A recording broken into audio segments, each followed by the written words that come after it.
இதழை சுளிக்காதே இயங்காமல் போவேன், இடையை வளைக்காதே இடிந்தே நான் சாய்வேன்.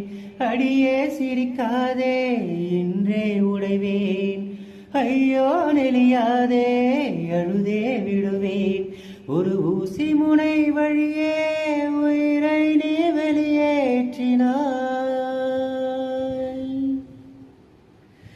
எங்கிருந்தாய் நான் மண்ணில் பிறந்திடும் போது, எங்கிருந்தாய் நான் கொஞ்சம் வளர்ந்திடும் போது.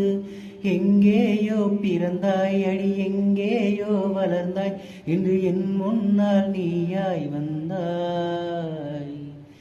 இதற்கென்ன அர்த்தம், என் உயிரெல்லாம் சத்தம், அடி எனக்காக நீயும் வந்தாய்.